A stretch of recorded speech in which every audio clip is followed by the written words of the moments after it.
This is a Geek Leader podcast, and I'm your host, John Rauda. This show is all about helping us grow as leaders, become better technologists, and improve our lives both at work and at home. I hope you enjoy the show and learn a lot.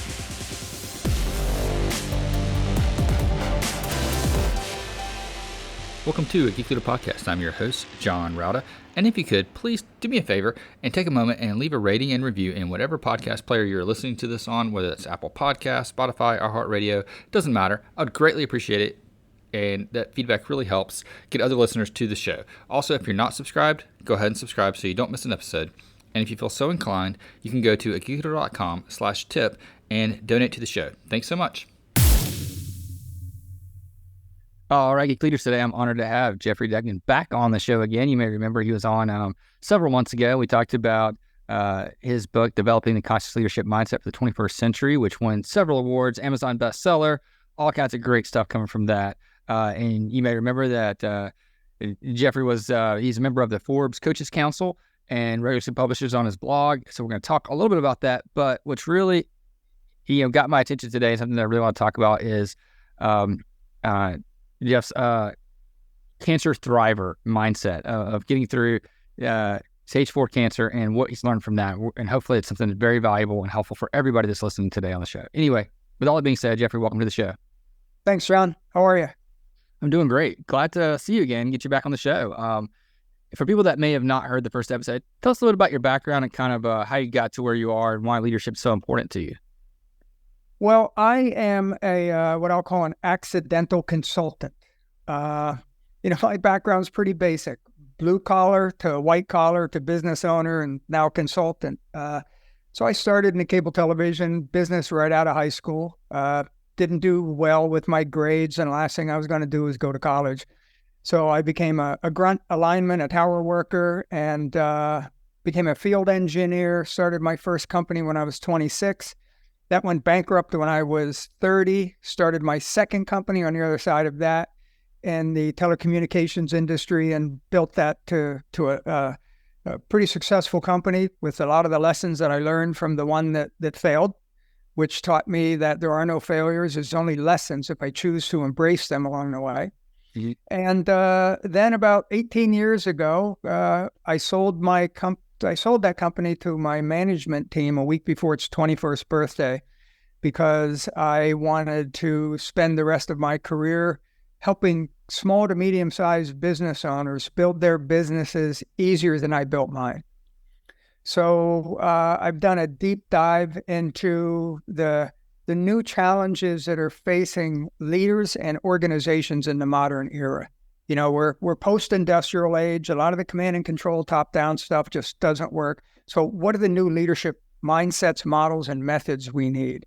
And organizations, you can't run them as org charts. They're not linear. They're network. So what are the new organizational design models? So the last 18 years, I've developed quite a few processes, wrote the book, developed a transformation process that won Innovator of the Year from the International Business Awards in 2021. And that's what I do. I help people take a look and see where leadership and organizational design has gone, and then how to quickly get themselves caught up to where they can be ahead of that curve instead of kind of just being beat over the head by it. Because the command and control is not working. We've got a very interesting workforce. We've got a very interesting workplace, and we just need new mindsets, models, and methods. And that's what I've done. I've developed them. Yeah, absolutely. I think that's one of the things, when you mentioned the cable industry, I kind of forgot about that in your background before because, I also worked in the cable industry for a while, and I'm more on the IT software side where we actually develop tools for the MSTs, the alignment, the folks that are out there doing the work, whether it be GPS mapping for the lines and all the cables and, that go into the ground, the fiber that they're putting in and all that stuff. And it's a really interesting field, but it's also, one of those things that when you talk to someone else in that industry, you kind of connect a little bit in a little different way. Yeah, it's a unique tribe. Mm-hmm. For sure. Yeah.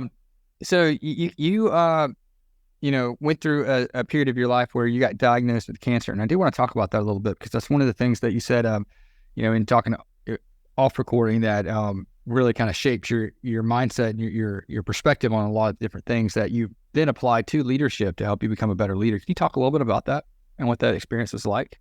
Yeah, what I'll say is that the end result, well, not the end result, but one of the big results of going through that experience was that it allowed me to evolve my leadership skills to a whole different level that I couldn't even have conceived of prior to this event.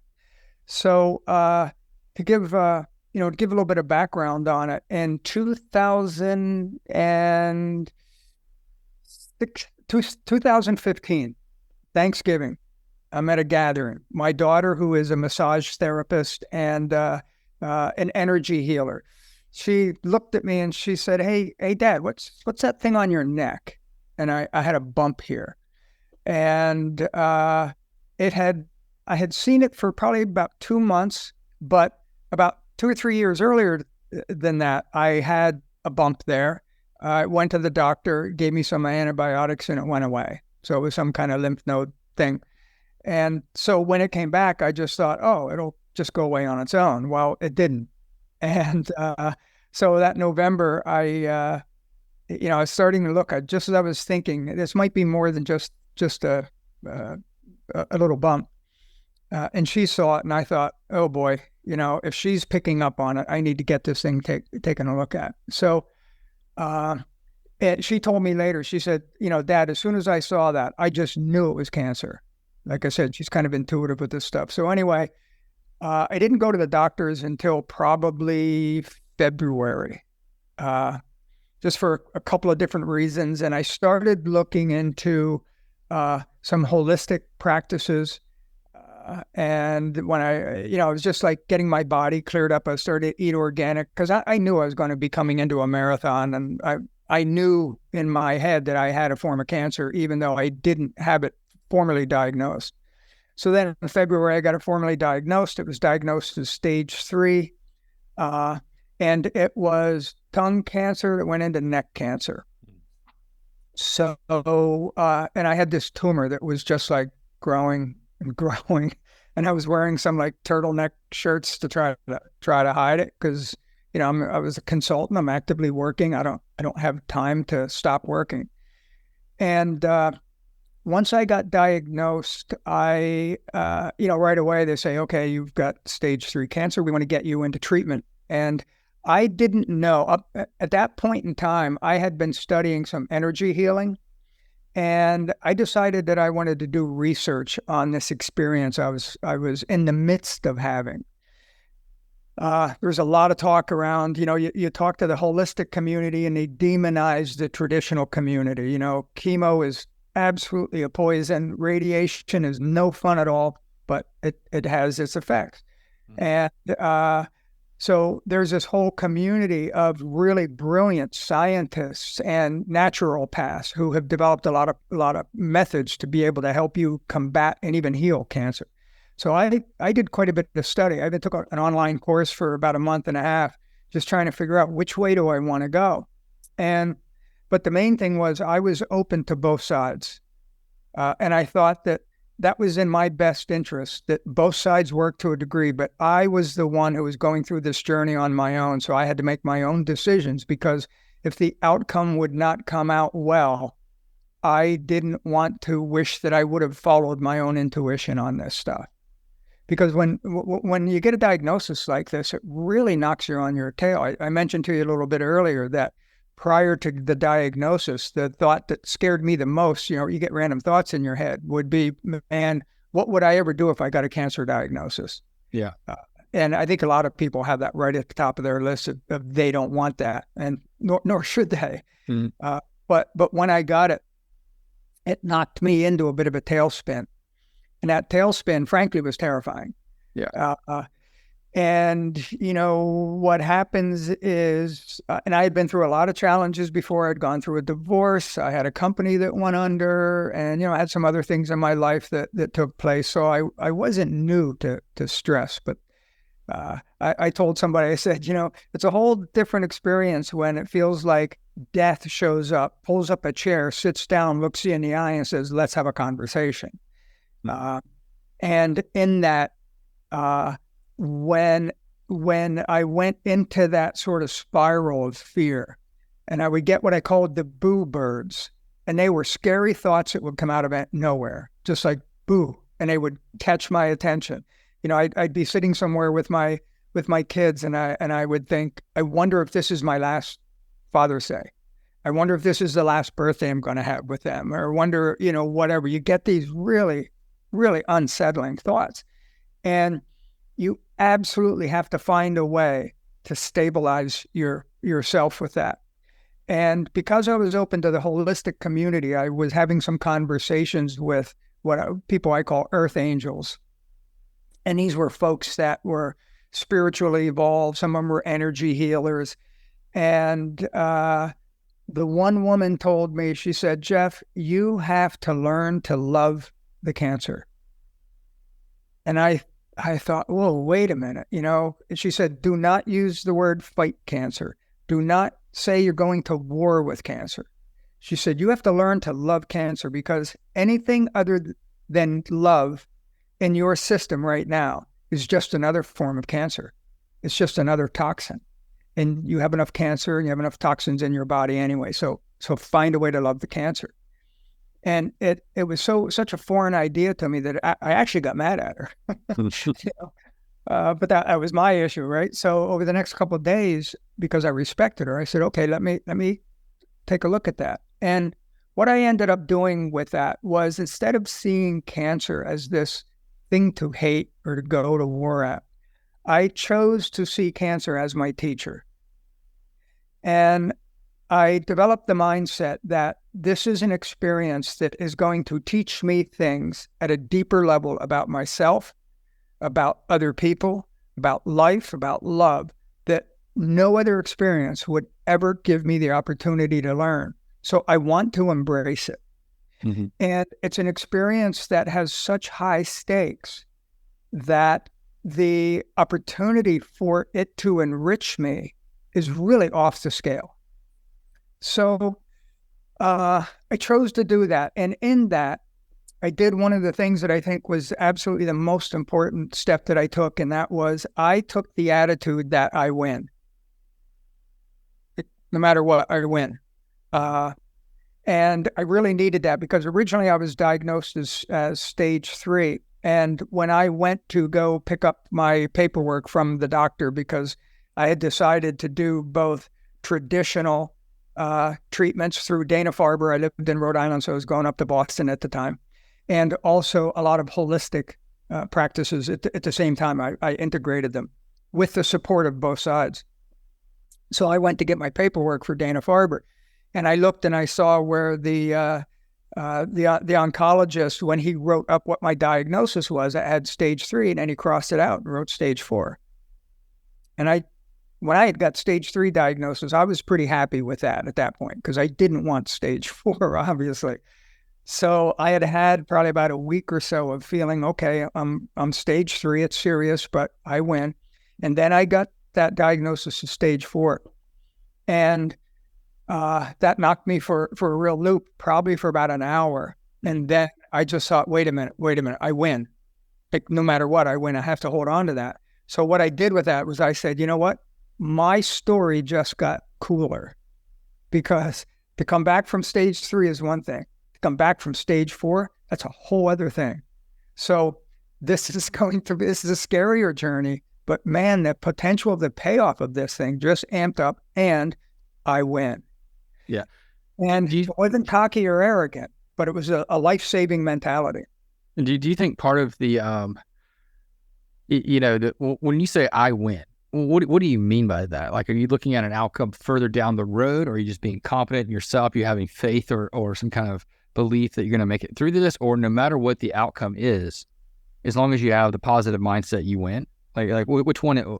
How do you get to that point? Yeah, there were 2 levels to that. There was the one that I kept in the forefront, and then there was a fallback. Mm-hmm. I'm an entrepreneur. I always have fallbacks. Right? So, and that's where this experience and leadership and all that type of stuff really blended in. Was I looked and I said, I win, meaning I live, I don't die. Mm-hmm.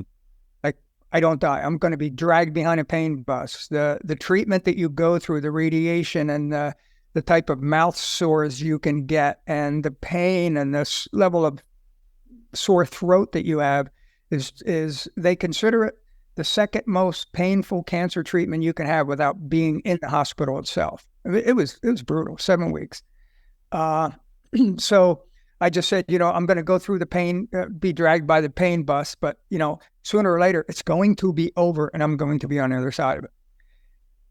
That was level 1. Level 2, which was way behind that, fallback was, you know what?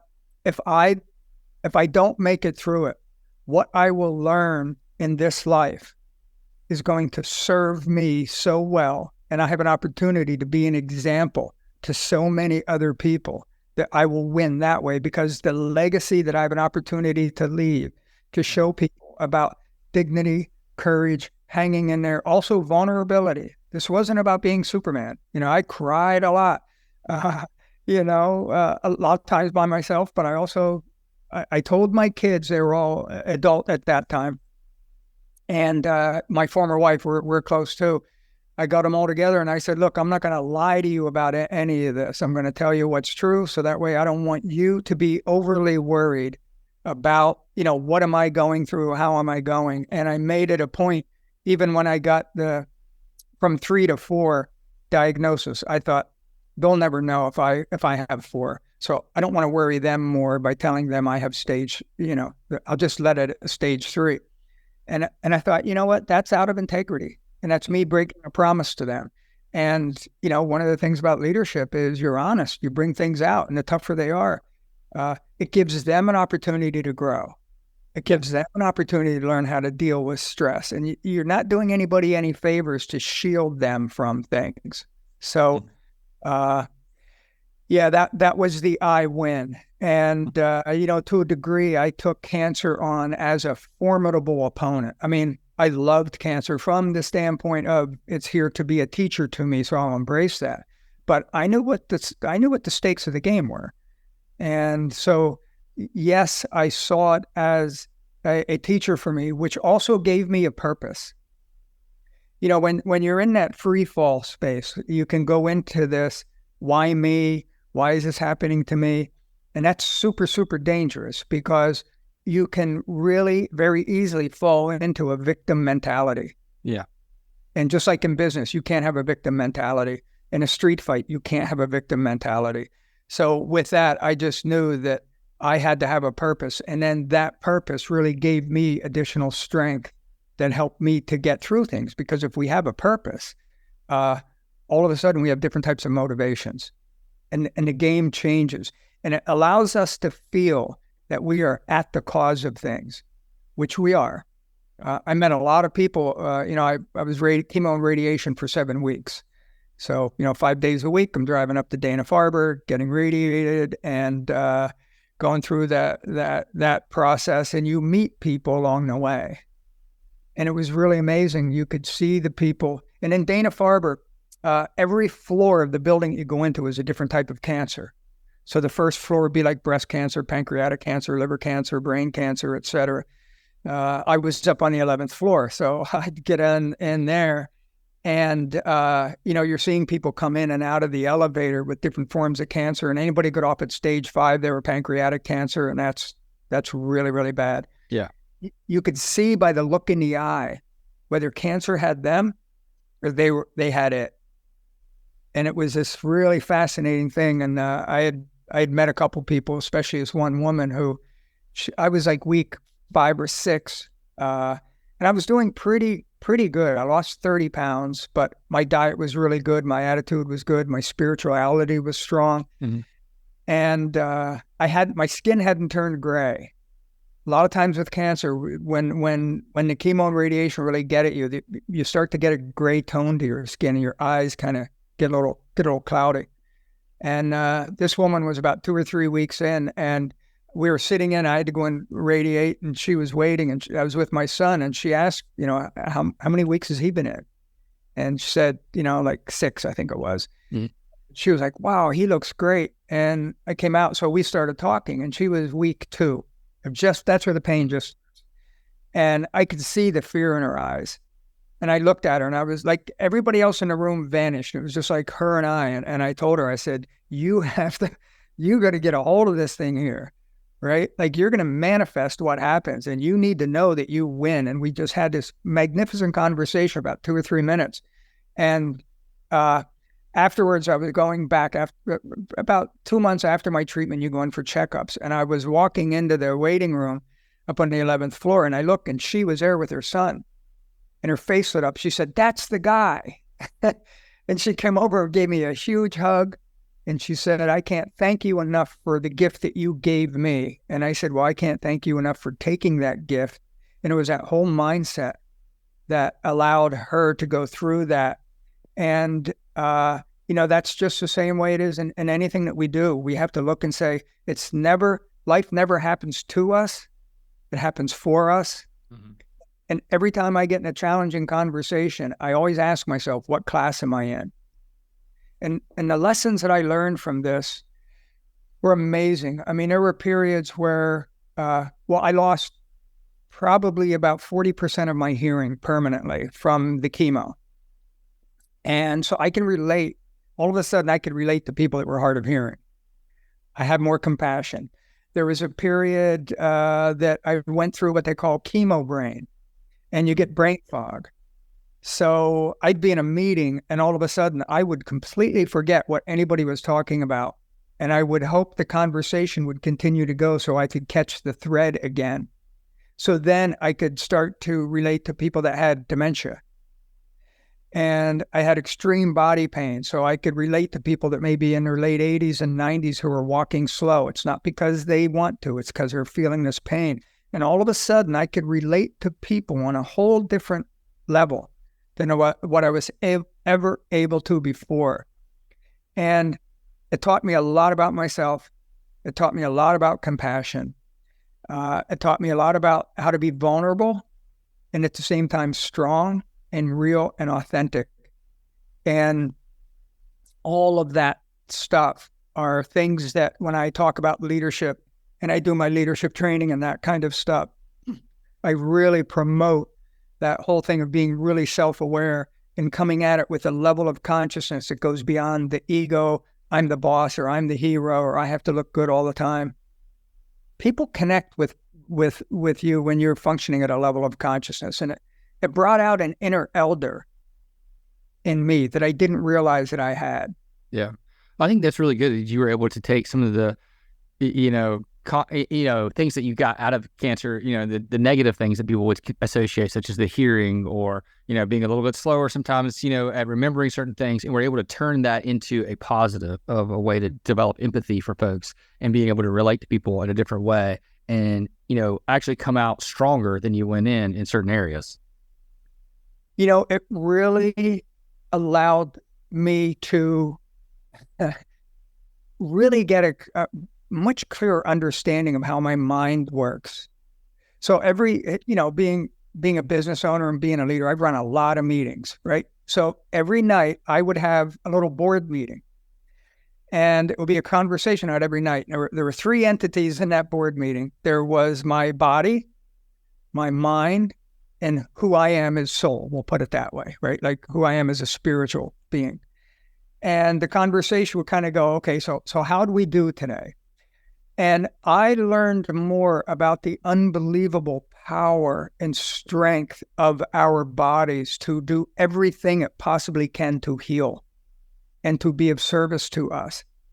We just get up every day and, I was really guilty of this as I'd wake up and I'd be critical of myself or maybe how I looked or I'm not in good enough shape or I'd have a pain and I was like at a minor war with my body often. And, this taught me what a magnificent organism the body is. It spends all of its time looking to heal, looking to keep itself healthy. And, I could walk around eating Doritos and Pepsi for a week and it would still perform all these magnificent, unbelievably complicated processes it needs to do to keep me upright and moving. Yeah. So my body was just doing amazing stuff. My mind was a problem child. It didn't want to eat the right stuff. It didn't want to stay active. It complained about that. And then, this inner being, what I call my inner elder, my spirituality was really stable through that. So spirituality, I kind of saw that as the chairman of the board. So, hey, body, how are we doing? Thank you for your service. We love you. We're going to do everything we can to help you get through this thing. And mind, you had a good day or you didn't have a good day, but we're working with you. We're going to get you up to speed where you need to be. And I realized when I initially thought my mind was the most intelligent part of me, I realized it's not. This inner elder that we have, that intuitively knows things and has compassion and is wise, is far superior to the mind. And the body is absolutely brilliant. And it allowed me to realize that I am not my thoughts, I am not my opinions, and I'm not necessarily the actions that I take. I'm responsible for all of them. I think it's really good. And that, I have some questions that, as it relates to, me, I'm going through a situation right now where I tore my ACL for the second time in, 2 years. And I just had one surgery to kind of take all the screws out from before, patch the holes, do the bone graft and heal things up and clean out the area. And now I have to wait 6 months for that to heal and then go through another surgery and then another 12 months of recovery. And, I always was in the same boat where I thought my mind was the strongest part. And I'm starting to find, my mind creeps into this woe is me mindset every now and then, like, oh, I've got to stop doing martial arts. I got to stop sparring. I can't train anymore. I've got to, I'm not ever going to be able to snowboard again and boo-hoo-hoo, whereas before I thought my mind was kind of the strongest point. What are some things that you have, like some tips that you found to keep yourself, being grateful for the things that you have and seeing the fact that, your body is strong and is able to recover from some of these things and do some amazing things, even if your mind, is thinking in the negative? That experience, and it sounds like you're in a very similar one where, you're it's not as bad as stage 4 cancer. Let's just be clear. well, it's really disruptive. And this stuff is done on a scale, to you. If it's the biggest thing that's happened to you, it's the biggest thing that's happened to you, right? Yeah. And one of the things that we don't want to do is we don't want to discredit that. Just because my mind might be functioning away, it doesn't mean that I should not be dealing with it compassionately. Of course I'm upset. Of course I love to do this stuff. It brings me joy. It brings me excitement. That's part of what we're here to have in this experience. So, and it's really disruptive. And I don't know what I'm going to replace it with. And so we're looking at what we're losing. And that's a mindset of scarcity. So I try to have a mindset of abundance. In other words, what's in this for me?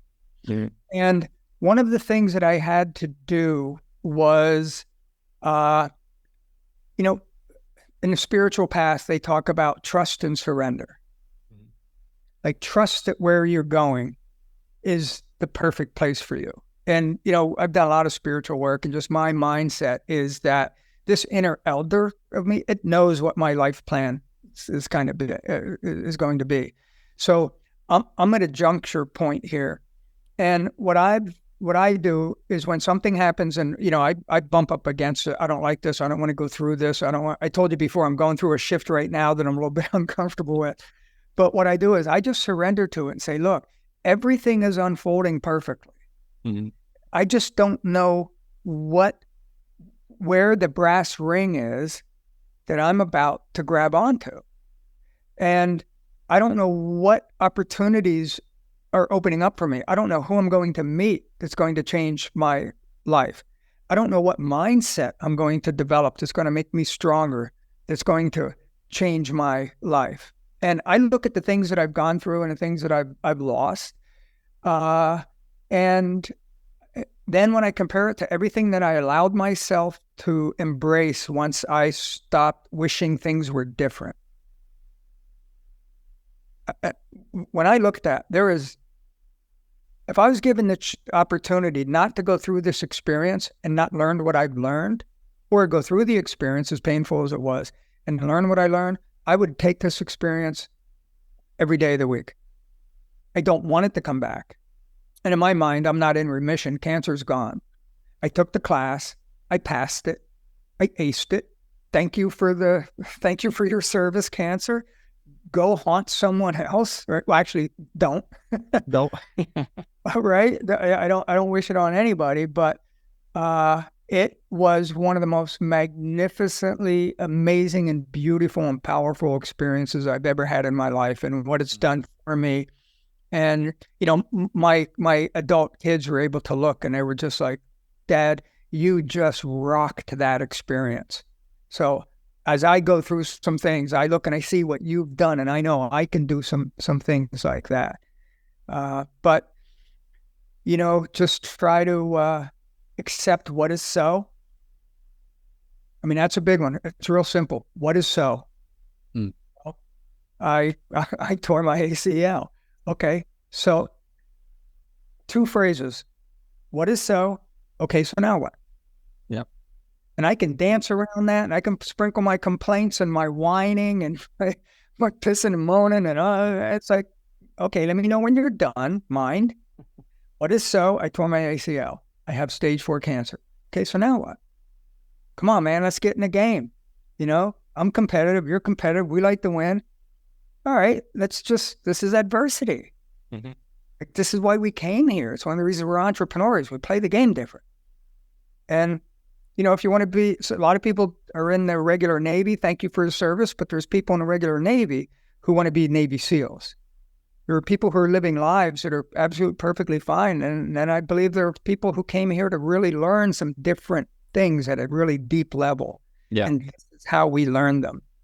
And somewhere along the line, I probably wished that on me so that I'd have the opportunity to grow from it as much as it's affording me the opportunity to.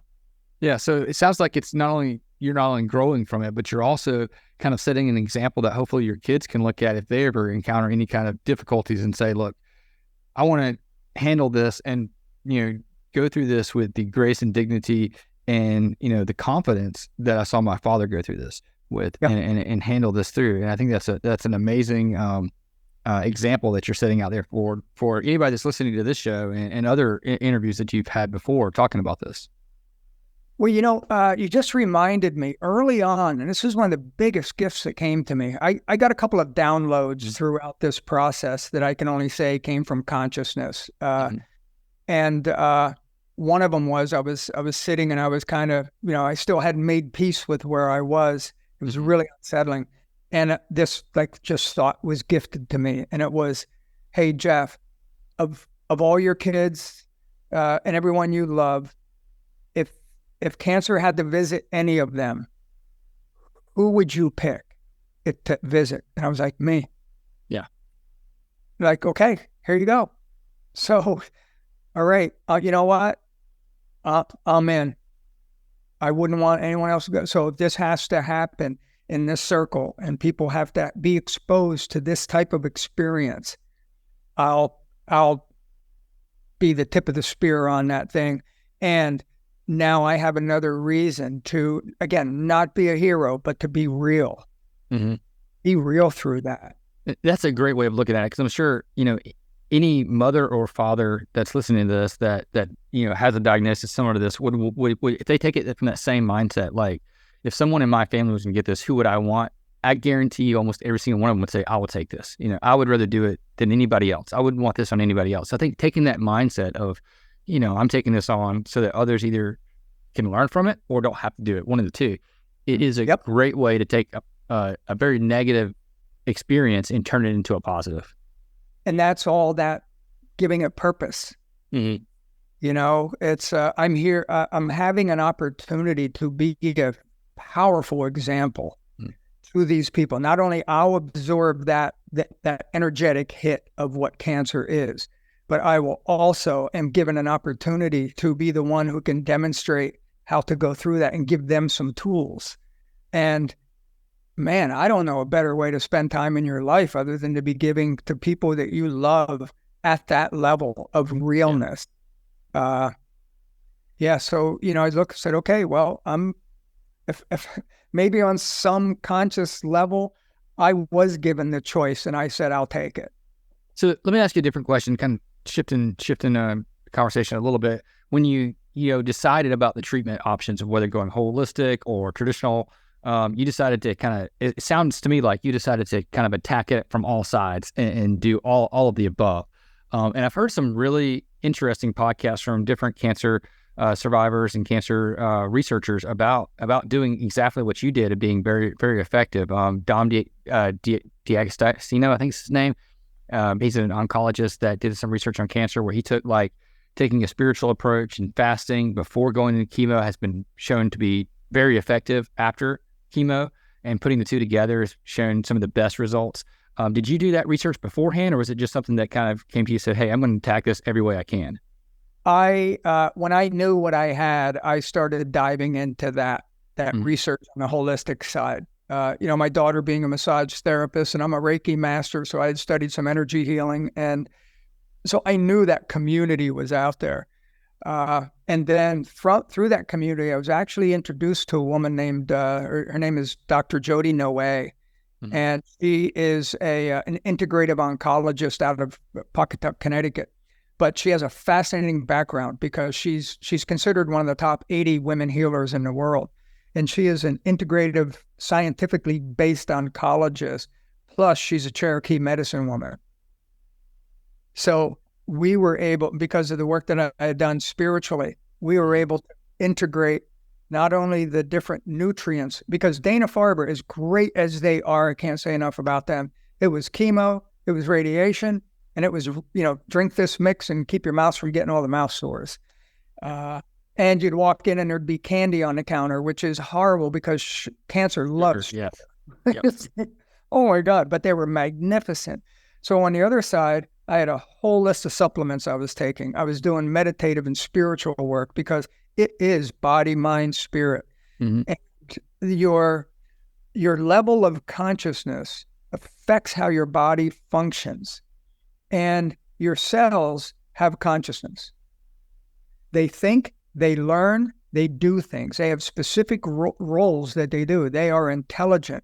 My wife happens to be, she's an intuitive healer, and she has she's got her master's in veterinary medicine. She's a doctor of natural medicine, but she has her PhD in quantum medicine.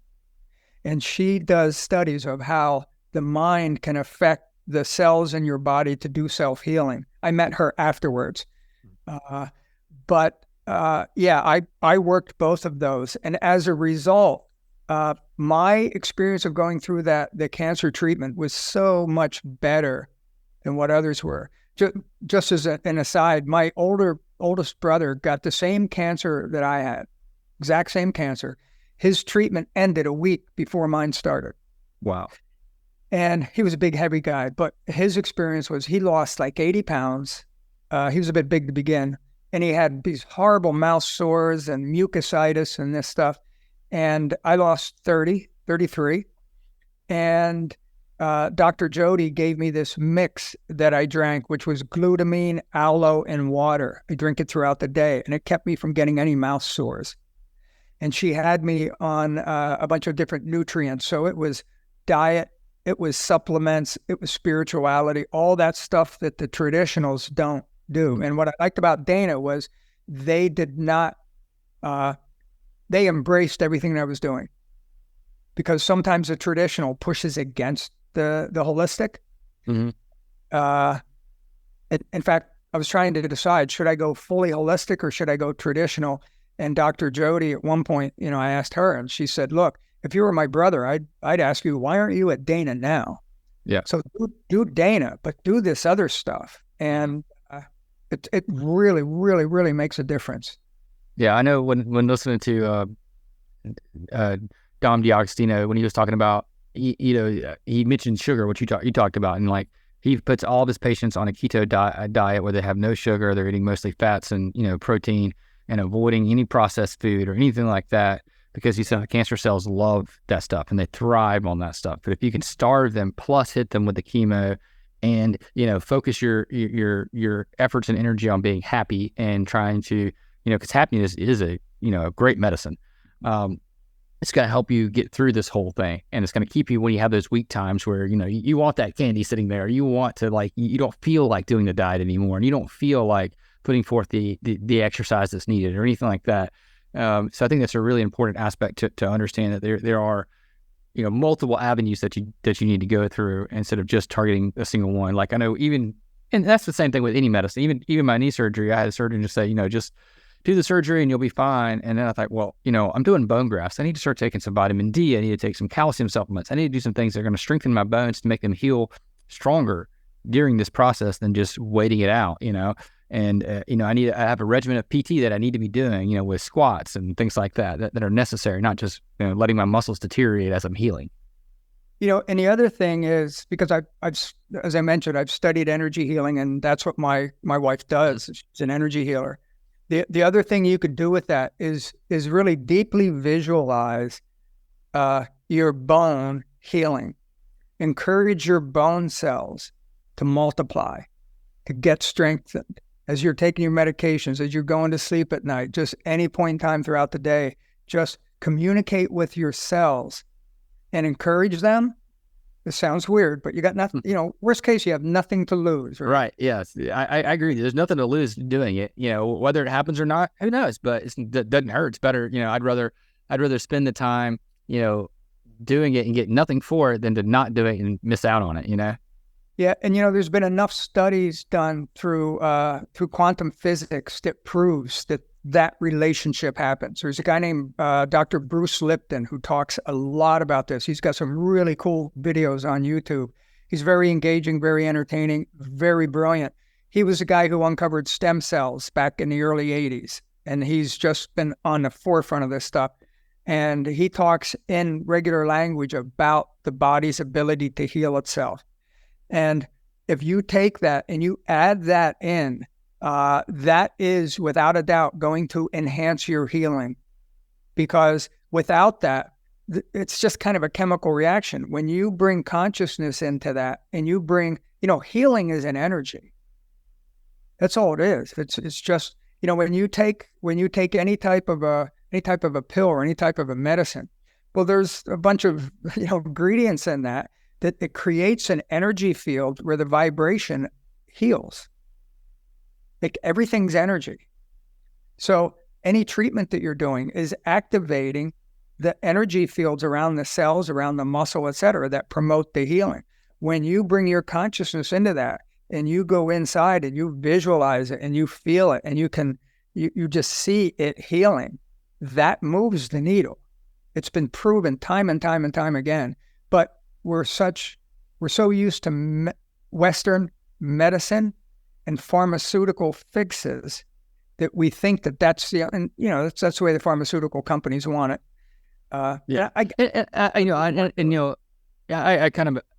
come from a religious background, and I believe that faith is something that's really important to you. And when you have a faith that something is going to happen, whether it be healing your leg or getting healed from cancer, even in the Bible, Jesus said, "Your faith is what set you free. Your faith is what has healed you." So I think having that belief and understanding is kind of saying the same thing what you're saying, is that the energy in visualizing something and seeing that it's there, it's happening, will cause your body to react in a certain way and help move things forward in that path. But I do like the idea of saying that, not just attacking one way, but let's do both and let's send everything at it and have belief that it's going to happen. And having that mindset of no matter what, I win is a really important aspect to any kind of thing like this. And I think that with my leg, it's one of those things when I tore it the first time, I was like, well, I'm going to use this as an example to show my kids that I'm not going to quit. I'm not going to give up. I'm going to continue to do martial arts when this heals up, and I'll come back stronger. Well, I came back and not quite stronger because I tore it again. But now I have the opportunity to say, okay, well, I'm going to go through this again, and I'm going to go through it. It's even worse this time. I'm going to go through, 2 more surgeries to get it done. But at the end of the day, I'm going to be out there throwing football, playing basketball with my kids, and, we're going to get through this. And, whether some of my lifestyle things do change a little bit, maybe I switch over from, snowboarding to pickleball. Okay, great. I'll do that, but I'll be the best pickleball player out there, and I'll beat my kids in that too. Yeah. And not be complaining about it. Just go, hey, I used to do this and now I do that. But what you're talking about, which is bringing a higher power, tapping into a higher power, whether it's God, the Chinese, they talk about the chi, and there's this higher power. It's this, it's what Jesus pulled in and did his healings with. And even he said it. What I do, all of you can do. Correct. It's just a matter of the belief. So whether it's God or whether it's chi or whether it's energy or consciousness or whatever, there is a higher power than our brain. And if I don't believe that, that's the first problem I have. Because, oh my gosh, I would hate to think that the human mind is the most sophisticated, loving thing there is. We'd be in a world of hurt. Yeah. But to pull that in, and, some of the stuff I've done around energy healing is I would visualize a beam of healing light, warm healing light going into that spot. And as an energy healer, what we learn is that we are not the healers. We create an environment within ourselves to allow that energy healing to come through us. And then it goes and does whatever it's supposed to. All we are is a vehicle for that. So you don't have to worry about how is it going to fix it. You just want to visualize it to the degree, feel it, that it's coming in and it knows what to do. And I'm just asking it to intensify its beam.